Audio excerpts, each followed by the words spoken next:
লিট্টি চোখা, এটাকে লিট্টি চোখা বলে। আরেকটা আছে না বেগুনের দিয়ে করে, বেগুন পোড়া দিয়ে ওইটা হয় না, আলু মাখা।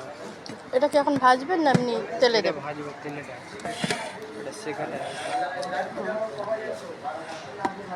কোনটা বেশি ভালো লাগে? বেশি ভালো এইটা আছে, হুম, এটা তেলের জিনিস আছে, এটা শুকনো জিনিস আছে। আচ্ছা। লেকিন আমার এইখানে বেশি এই কাস্টমার আছে। এর নাম কি ওর? লিট্টি চোখা। এগুলো একটু ভাজেন না কয়েকটা। ভাজবো হ্যাঁ। তেলটা